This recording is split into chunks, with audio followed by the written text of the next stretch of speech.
नरेंद्र मोदी ने जम्मू कश्मीर के लोगों को दी आयुष्मान योजना की सौगात। डीडीसी के चुनाव में कश्मीर ने दिखाया कि देश का लोकतंत्र है कितना मजबूत।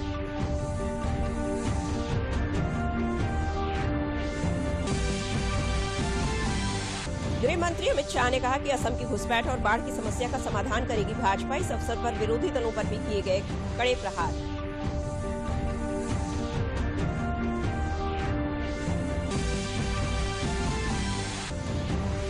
प्रधानमंत्री नरेंद्र मोदी आज सुबह 11 बजे आकाशवाणी और दूरदर्शन के सभी नेटवर्क चैनलों पर मन की बात कार्यक्रम में साझा करेंगे देश के साथ अपने विचार।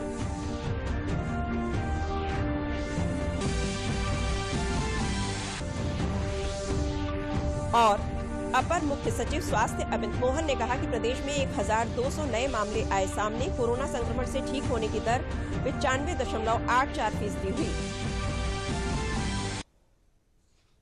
नमस्कार, मैं हूं अर्चना ब्रजेश और अब समाचार विस्तार से। प्रधानमंत्री नरेंद्र मोदी ने आयुष्मान भारत योजना के तहत जम्मू कश्मीर के सभी निवासियों को स्वास्थ्य बीमा कवरेज देने के लिए योजना की शुरुआत की। पीएम मोदी ने डीडीसी चुनाव का जिक्र किया और कहा कि जम्मू कश्मीर में इन चुनावों ने ये दिखाया कि हमारे देश में लोकतंत्र कितना मजबूत है। विपक्ष पर हमला बोलते हुए उन्होंने कहा कि ये चुनाव उन लोगों के लिए आईना है।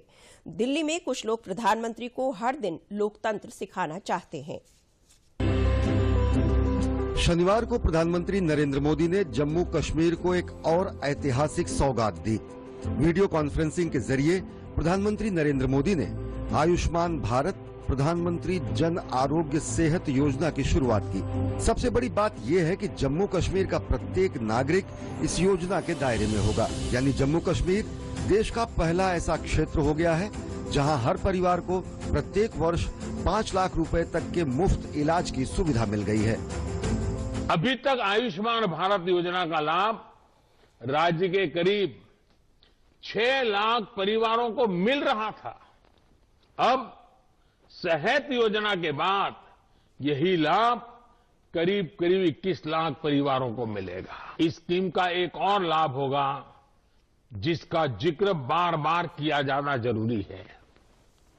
आपका इलाज सिर्फ जम्मू कश्मीर के सरकारी और प्राइवेट अस्पतालों तक सीमित नहीं रहेगा, बल्कि देश में इस योजना के तहत जो हजारों अस्पताल जुड़े हैं वहां भी ये सुविधा आपको मिल पाएगी।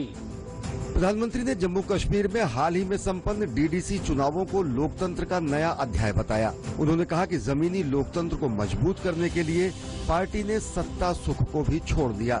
जम्मू कश्मीर के विकास को अपनी सरकार की सर्वोच्च प्राथमिकता बताते हुए प्रधानमंत्री नरेंद्र मोदी ने कहा कि उनकी सरकार इंसानियत, जमहूरियत और कश्मीरियत की भावना को मजबूत करने का काम कर रही है। इन चुनावों में जम्मू कश्मीर के लोगों ने लोकतंत्र की जड़ों को और मजबूत करने का काम किया है। और मैं ये भी कहना चाहूंगा कि जम्मू कश्मीर का प्रशासन, सुरक्षा बल जिस प्रकार से उन्होंने इस चुनाव का संचालन किया और सभी दलों की तरफ से ये चुनाव बहुत ही ट्रांसपेरेंट हुए, नेक नियत से हुए, ये जब मैं सुनता हूं तो मेरा इतना मुझे गर्व हो रहा है कि जम्मू कश्मीर से चुनाव निष्पक्ष होना, स्वतंत्र होना, ये बात जम्मू कश्मीर की तरफ से सुनता हूं तो लोकतंत्र की ताकत का हमें और विश्वास मजबूत हो जाता है। जम्मू कश्मीर में सफल चुनाव का जिक्र करते हुए प्रधानमंत्री नरेंद्र मोदी ने किसानों के बहाने सरकार पर निशाना साधने की कोशिश में लगे विपक्ष और खास तौर से कांग्रेस पार्टी को भी आड़े हाथों लिया। दिल्ली में कुछ लोग सुबह शाम आए दिन मोदी को कोसते रहते हैं, टोकते रहते हैं, अपशब्दों का प्रयोग कहते हैं और आए दिन मुझे लोकतंत्र सिखाने के लिए रोज नए नए पाठ बताते रहते हैं। मैं उन लोगों को जरा आज आईना दिखाना चाहता हूं। ये जम्मू कश्मीर देखिए, यूटी बनने के इतने कम समय में उन्होंने त्रिस्तरीय पंचायती राज व्यवस्था को स्वीकार करके काम आगे बढ़ाया। लेकिन दूसरी ओर विडंबना देखिए, पुडुचेरी में सुप्रीम कोर्ट के आदेश के बावजूद पंचायत और म्युनिसिपल इलेक्शन नहीं हो रहे हैं। और जो मुझे यहां रोज लोकतंत्र के पाठ पढ़ाते हैं ना, उनकी पार्टी वहां राज कर रही है। इस मौके पर केंद्रीय गृह मंत्री अमित शाह ने कहा कि प्रधानमंत्री नरेंद्र मोदी के नेतृत्व में क्षेत्र के विकास को नई गति मिली है। केंद्रीय गृह मंत्री ने कहा कि अनुच्छेद 370 हटने के बाद क्षेत्र में सुरक्षा और शांति का माहौल भी बेहतर हुआ है। शांति के बगैर विकास असंभव है। शांति के बगैर टूरिज्म पनप पाना असंभव है। आज मैं बहुत भरोसे से कह सकता हूं कि 2014 से 2020 का ये 6 साल का कालखंड रहा है, वो जम्मू कश्मीर में लंबे समय के बाद 90 के दशक के बाद शांतिपूर्ण कालखंड के रूप में आने वाले दिनों में जाना जाएगा। कार्यक्रम में प्रधानमंत्री नरेंद्र मोदी ने ये भी कहा कि नए कृषि सुधारों ने जम्मू कश्मीर में फूड प्रोसेसिंग इंडस्ट्री के लिए नए अवसर पैदा किए हैं। इससे हजारों लोगों को रोजगार और स्वरोजगार के मौके मिलने वाले हैं। उन्होंने कहा कि महिला सशक्तिकरण हो या युवाओं के लिए अवसर की बात हो, कमजोर तबके के लिए कल्याण का लक्ष्य हो या फिर लोगों के संवैधानिक और बुनियादी अधिकार, केंद्र सरकार जम्मू कश्मीर की भलाई के लिए हर संभव फैसले ले रही है। गुवाहाटी में कई योजनाओं के सिलसिले में पहुंचे केंद्रीय गृह मंत्री अमित शाह विरोधियों पर भी जमकर बरसे। उन्होंने कहा कि असम में 2 समस्याएं प्रमुख हैं, पहले घुसपैठ और दूसरी बाढ़। बीजेपी ही इकलौती ऐसी पार्टी है जो राज्य में घुसपैठ की समस्या को पूरी तरह से खत्म कर सकती है।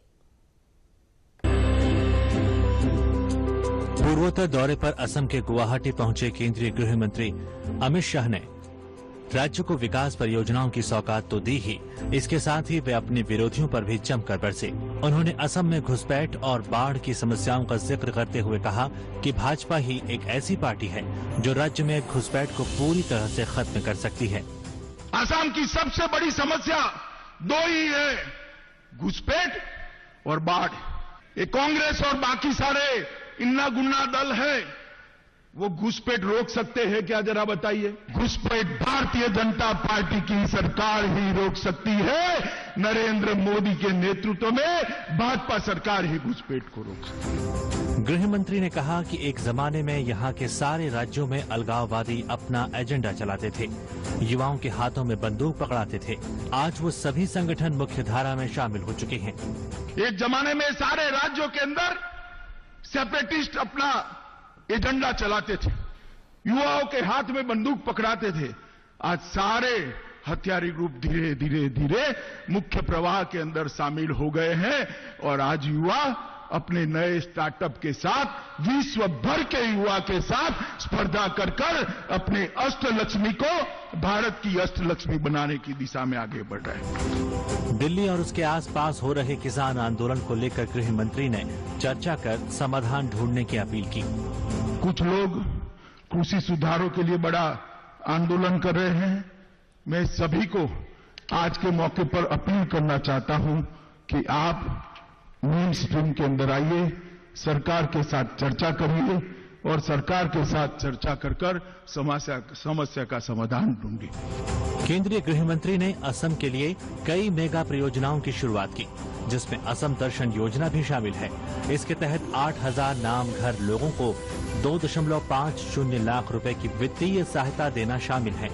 इसके अलावा गृह मंत्री ने गुवाहाटी में दूसरे मेडिकल कॉलेज की आधारशिला, शहर में 3 फ्लाईओवर, राज्य के लिए 9 लॉ कॉलेज, अमृतसर के स्वर्ण मंदिर की तर्ज पर संत श्रीमंत शंकर देव द्वारा स्थापित एक अत्यंत प्रतिष्ठित धार्मिक स्थान व्रत दवाखान को बढ़ावा देने की परियोजनाओं की भी शुरुआत की।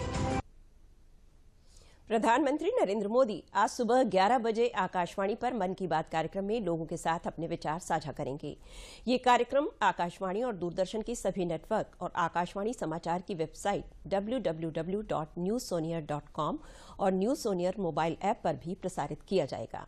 आकाशवाणी, दूरदर्शन समाचार, प्रधानमंत्री कार्यालय, सूचना और प्रसारण मंत्रालय के YouTube चैनल पर भी इसका लाइव स्ट्रीम किया जाएगा। आकाशवाणी से हिंदी प्रसारण के तुरंत बाद इसका क्षेत्रीय भाषाओं में प्रसारण होगा। रात 8 बजे इसका दोबारा प्रसारण किया जाएगा। राष्ट्रपति रामनाथ कोविंद ने शनिवार को दीव में कई परियोजनाओं का शिलान्यास और उद्घाटन किया। इनमें दीव के IIT वडोदरा अंतर्राष्ट्रीय परिसर के पहले शैक्षणिक सत्र का उद्घाटन, खोखला के कमलेश्वर स्कूल का उद्घाटन, सौदवाड़ी में एक स्कूल के निर्माण के लिए आधारशिला, दीव सिटी वॉल पर 1.3 किलोमीटर हेरिटेज वॉक वे में सुधार, धरोहर स्थलों और जंपा एवं बाजार का संरक्षण एवं मोहरे की बहाली, फोर्ट रोड पर फल एवं सब्जी बाजार का उन्नयन, दीव जिले के पूरी शहरी और ग्रामीण क्षेत्रों के लिए एकीकृत नगर पालिका ठोस अपशिष्ट प्रबंधन प्रणाली के लिए विकास परियोजना का उद्घाटन शामिल है। राष्ट्रपति आज लाइट एंड साउंड शो का उद्घाटन करने के लिए दीव फोर्ट का दौरा करेंगे। दीव में राष्ट्रपति ने कहा कि शिक्षा को लेकर दमन एवं दीव की जनता की जागरूकता सराहनीय है। दीव के गवर्नमेंट कॉलेज में 50% जबकि पॉलिटेक्निक में 90% लड़कियों ने दाखिला लिया है, जिसके लिए दीव की जनता बधाई की पात्र है।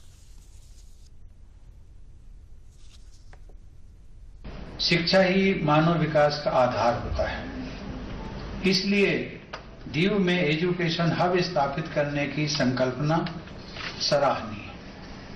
यहाँ एक ही परिसर के अंदर स्कूल व कॉलेज से लेकर उच्च शिक्षा तक की सुविधाएं दी जा रही हैं।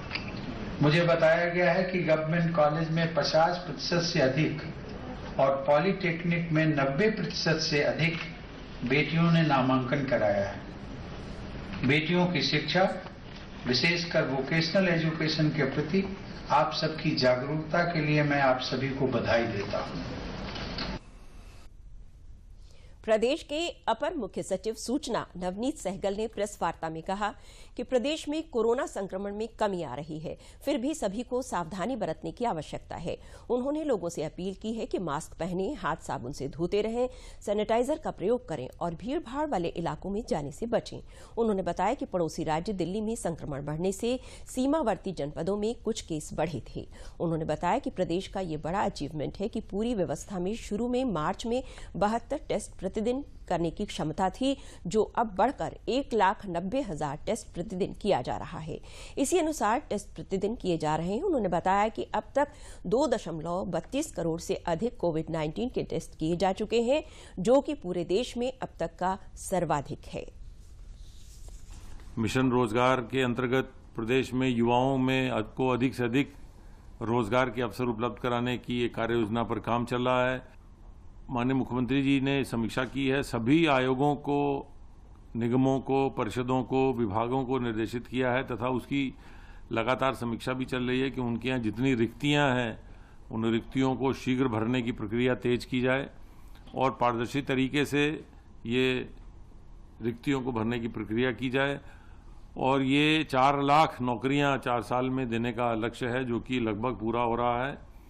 और इस प्रक्रिया को और इस अभियान को तेजी से अगले वर्ष इसको और तेजी से आगे बढ़ाया जाएगा। प्रदेश के अपर मुख्य सचिव स्वास्थ्य अमित मोहन प्रसाद ने प्रेस वार्ता में बताया कि प्रदेश में कोरोना संक्रमण के 1,102 नए मामले सामने आए हैं और 1,368 कोरोना संक्रमित मरीज उपचार के बाद पूरी तरह से ठीक होकर डिस्चार्ज किए गए हैं। प्रदेश में 15,875 कोरोना के सक्रिय मामले हैं। उन्होंने बताया कि अब तक कुल 5,56,912 कोरोना संक्रमित मरीज कोविड-19 से ठीक होकर डिस्चार्ज हो चुके हैं, जिसके बाद प्रदेश में कोविड-19 की रिकवरी दर बढ़कर 95.84% हो गई है। कोरोना के संक्रमित मरीजों में से 8,293 लोगों की मृत्यु हुई है। विगत 24 घंटों में संक्रमण के 1,102 नए मामले सामने आए हैं। इसी अवधि में डिस्चार्ज होकर स्वस्थ होने वालों की संख्या 1,368 है। इस समय एक्टिव इन्फेक्शन की संख्या घटकर के 15,875 हो गई है। संक्रमण के पश्चात जो अब तक कुल संक्रमित व्यक्ति स्वस्थ हुए हैं और डिस्चार्ज हुए हैं, उनकी संख्या अब बढ़कर के 5,56,912 हो गई है। और रिकवरी का प्रतिशत इस समय प्रदेश में 95.84% चल रहा है, 95.84%। संक्रमित लोगों में से कुल 8,293 व्यक्तियों की आज तक मृत्यु हुई है। मथुरा जनपद के प्रभारी मंत्री सतीश महाना ने कलेक्ट्रेट सभागार में विकास योजनाओं की समीक्षा करते हुए समयबद्ध तरीके से इन्हें संपादित करने के निर्देश दिए। उन्होंने कहा कि भूमाफिया, खनन माफिया और अपराधियों के खिलाफ सख्त कार्रवाई की जाए। निराश्रित गौवंश को गौशालाओं में भेजा जाए क्योंकि ये किसानों के लिए समस्या बन जाती है। ODOP के तहत मथुरा के उत्पादों की ब्रांडिंग और बिक्री दोनों को लेकर उन्होंने इसे प्रोत्साहित करने के लिए काम करने के निर्देश दिए हैं। इस अवसर पर उन्होंने कोविड-19 की समीक्षा करते हुए कहा कि इसकी रिकवरी दर 95.07% है, जबकि मृत्यु दर केवल 1% है। लेकिन इससे बचाव के लिए लोगों को सचेत रहना होगा। इस अवसर पर सतीश महाना ने कहा कि अनियमितता बरतने वाले अधिकारियों के खिलाफ सख्त कार्रवाई जारी रहेगी। मुख्यमंत्री जी के द्वारा जो सस्पेंड कर दिया गया उसके ऊपर क्या बताना है? अगर किसी ने गड़बड़ किया और माननीय मुख्यमंत्री जी का जो निर्णय है वही है निर्णय, उसके ऊपर कुछ देखिए, जहां जहां की शिकायत मिलती है, जहां जहां संज्ञान में आता है, किसी को भी किसी भी विभाग में भ्रष्टाचार करने का कोई अधिकार नहीं है। लेकिन अगर कोई साहस कर सकता है और ये बात संज्ञान में आती है तो उसके खिलाफ भी वही कार्रवाई होगी जो किसी एक अधिकारी के खिलाफ नहीं। केंद्रीय मंत्री स्मृति ईरानी ने गौरीगंज के जवाहर नवोदय विद्यालय परिसर में अमेठी जनपद में 80 करोड़ की लागत से बनी सड़कों का लोकार्पण और शिलान्यास किया। इस अवसर पर दिव्यांगों को ट्राईसाइकिल और खादी ग्रामोद्योग की ओर से अपना रोजगार शुरू करने वाले लोगों को 10 लाख रुपए के चेक प्रदान किए गए। उन्होंने कहा कि आने वाले समय में रायबरेली में भी कमल खिलेगा। इस अवसर पर उप मुख्यमंत्री केशव प्रसाद मौर्य ने कहा कि अमेठी के लोग भाग्यशाली हैं कि उनको स्मृति ईरानी जैसा नेतृत्व मिला है, जो लगातार अमेठी वासियों के विकास की चिंता करती हैं।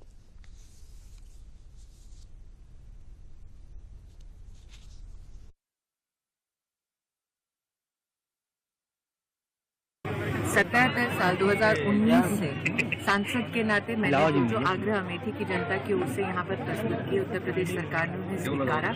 आज उत्तर प्रदेश के उप मुख्यमंत्री स्वयं यहाँ पर पधारे थे। लगभग 80 करोड़ के काम उन्होंने जनता को समर्पित किए। लेकिन हाँ, ये सत्य है कि 5 अरब रुपए का काम उत्तर प्रदेश सरकार ने मेरे सांसद बनने के बाद यहाँ किया है। ये एक सत्य और भी है कि ये 5 दशकों तक कांग्रेस पार्टी का गढ़ रहा। लेकिन यहाँ पर चाहे पुल का निर्माण हो या सड़क का निर्माण हो अथवा जनधन खाता खोलना हो या गरीब का टॉयलेट बनाना हो, ये सभी काम तब संभव हुए जब अमेठी की जनता ने नरेंद्र मोदी और योगी जी को अपना आशीर्वाद दिया। 2017 से उत्तर प्रदेश में भाजपा की सरकार बनी है। 5 अरब से अधिक की परियोजनाएं यहाँ की हमारी जो लोकप्रिय सांसद तो 19 में बनी है, लेकिन 2014 में भी चुनाव लड़ी थी दीदी स्मृति ईरानी जी और हमारे यहाँ के सभी लोकप्रिय विधायक, हमारे मंत्रिपरिषद के साथ ही सब लोगों ने लगातार यहाँ की जनता की समस्याओं को रखा और उसके समाधान के लिए लगातार सरकार प्रयासरत है और अमेठी ईमानदारी के साथ अब विकास के पथ पर आगे बढ़ रहा है। केंद्रीय श्रम एवं रोजगार मंत्री संतोष गंगवार ने बरेली में दूरदर्शन से बात करते हुए कहा कि सरकार ने श्रमिक कानूनों में बदलाव किया है। अब 44 श्रमिक कानूनों को बदलकर 4 कोड में कर दिया गया है। सरकार श्रमिक संगठनों के साथ मिलकर उनके हितों को ध्यान में रखकर कार्य कर रही है। कानून को लेकर सुझाव को मांगा गया है। कानून अंतिम प्रक्रिया में चल रहा है। 31 दिसंबर को मजदूर संगठन बात करेंगे तो वहीं 5 जनवरी को श्रमिक संगठन अपना सुझाव सरकार को देंगे। उन्हें लगता है कि 15 जनवरी के बाद श्रमिक कानून अपना अंतिम रूप ले लेगा। न श्रमिक के कानूनों में बदलाव हो गए। 44 कानूनों को 4 कोड्स में बदल दिया गया है। इस समय अंतिम प्रक्रिया में ये कानून चल रहे हैं कि उनमें जो कानून जोड़े जाने हैं, बातें जोड़ी जानी है, उसके हिसाब से लोगों से बात कर रहे हैं। कल भी मैंने दिल्ली में सारे मजदूर संगठनों के प्रतिनिधियों को बुलाया था और उनसे उनके सुझाव मांगे थे। 2 मजदूर संगठनों पर सुझाव देने की तारीख 31 तारीख है और बाकी 2 के ऊपर 5 तारीख है। तो इन 5 तारीख के बाद जो मजदूर संगठन सुझाव देंगे उन पर विचार करके 15 तारीख तक तय हो जाएगा और हमें उम्मीद करते हैं कि इस महीने के अंत होते होते इस प्रक्रिया को अंतिम रूप दे दिया जाएगा। प्रदेश में जाति सूचक लिखित वाहनों का सड़क पर चलना मुश्किल होगा। महाराष्ट्र की शिक्षिका द्वारा प्रधानमंत्री को लिखे गए पत्र में उत्तर प्रदेश के वाहनों पर जाति सूचक को लेकर शिकायत की गई थी और इसे सामाजिक ताने बाने के लिए खतरा बताया गया था। प्रधानमंत्री कार्यालय से मिले निर्देश के बाद परिवहन आयुक्त मुकेश चंद्र ने ऐसे वाहनों के खिलाफ अभियान चलाने के निर्देश दिए हैं। जाति सूचक संबोधन वाले वाहनों को धारा 177 के तहत चालान किया जा सकता है या बंद किया जा सकता है।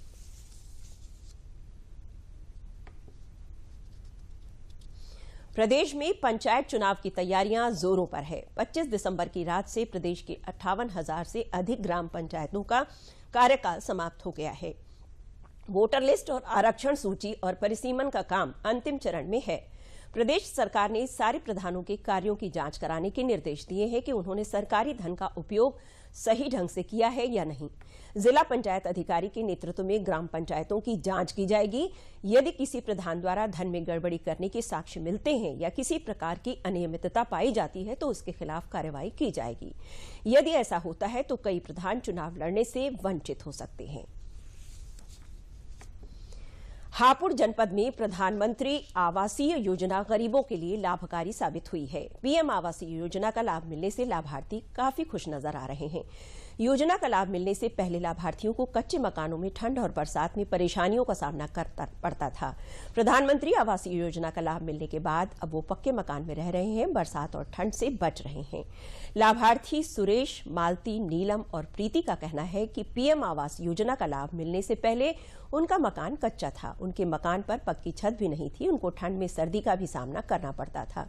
पीएम आवास का लाभ मिलने के बाद उनकी समस्याएं समाप्त हो गई हैं।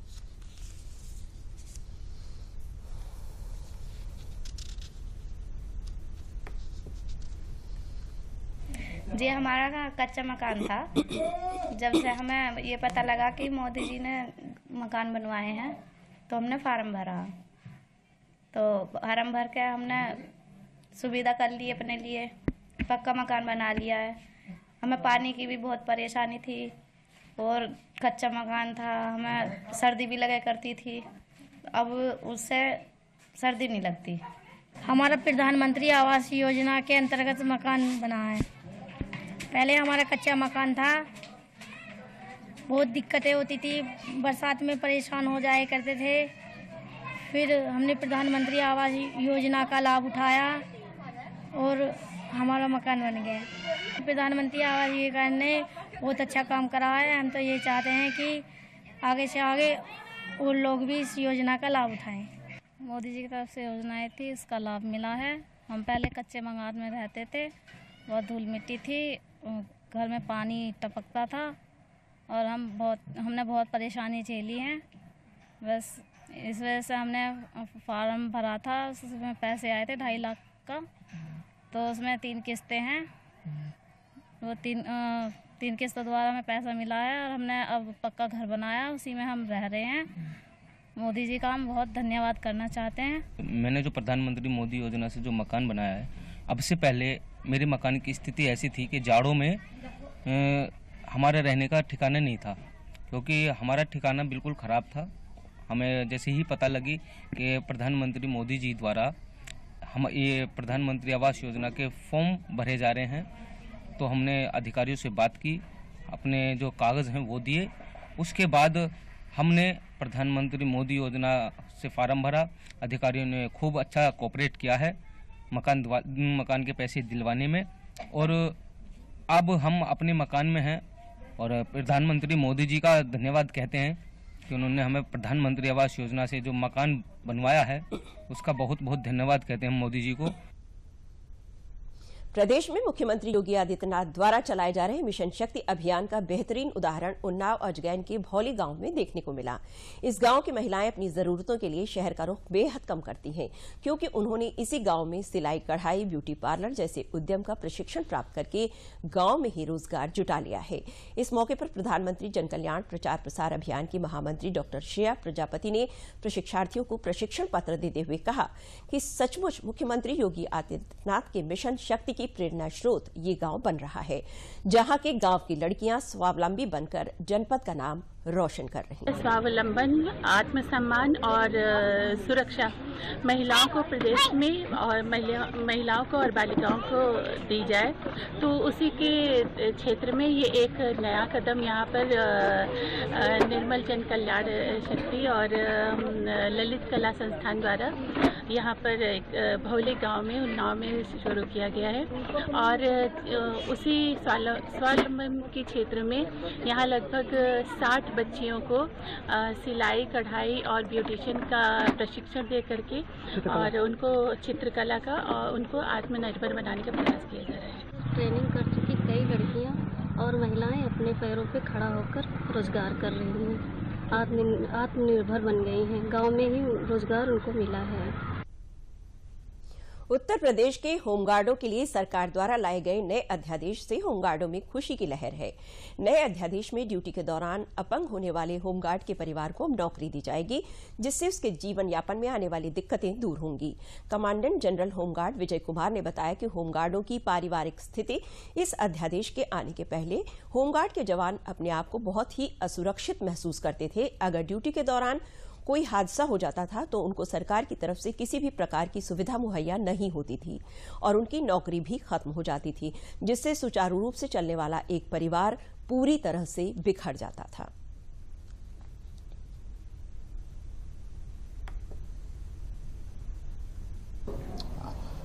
पूर्व में जो हमारे होमगार्ड अपंग हो जाते थे, उनकी ड्यूटी तो समाप्त हो जाती थी, लेकिन उनको किसी प्रकार की रिलीफ भी नहीं मिलती थी और किसी भी प्रकार के उनके आश्रितों को नौकरी नहीं मिलती थी। लेकिन इस अध्यादेश के बाद अब जो अपंग हो जाएंगे, जो ड्यूटी करने योग्य नहीं रहेंगे, उनके पात्र आश्रितों को नौकरी दी जाएगी, ताकि वह अपना उनको सपोर्ट किया, उनका परिवार अपने परिवार को सपोर्ट कर सकें और वो जीवन यापन कर सकें। ये बहुत अच्छी व्यवस्था है। इससे होमगार्ड्स में बहुत उत्साह है और जो और उत्साह से ड्यूटी करेंगे, अपने कर्तव्य पालन को ठीक से करेंगे, क्योंकि अब उन्हें ये सुनिश्चित होगा कि वो उनके आश्रितों को, पात्र आश्रितों को नौकरी मिलेगी। होमगार्ड के जवान उत्तर प्रदेश सरकार को बधाई देते थक नहीं रहे हैं और कह रहे हैं कि अभी तक उनकी कोई भी सुनने वाला नहीं था, लेकिन हमारे अधिकारियों की कोशिश और सरकार के इस अध्यादेश से अब जीवन सुरक्षित लगने लगा है।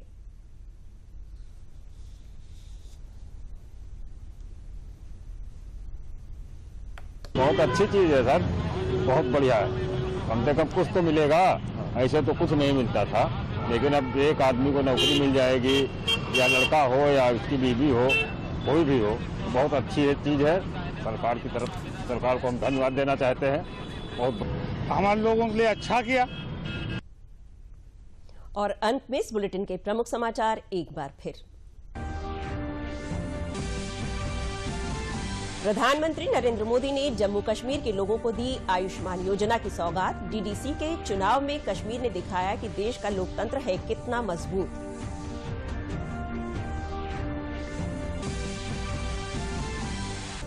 गृह मंत्री अमित शाह ने कहा कि असम की घुसपैठ और बाढ़ की समस्या का समाधान करेगी भाजपा। इस अवसर पर विरोधी दलों पर भी किए कड़े प्रहार।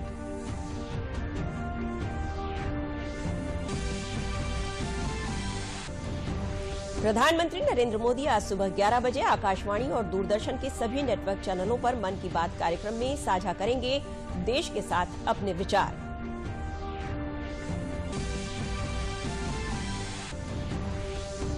और अपर मुख्य सचिव स्वास्थ्य अमित मोहन ने कहा, प्रदेश में 1202 नए मामले आए सामने। कोरोना संक्रमण से ठीक होने की दर 95.84% हुई। इसी के साथ ये समाचार बुलेटिन समाप्त हुआ। नमस्कार।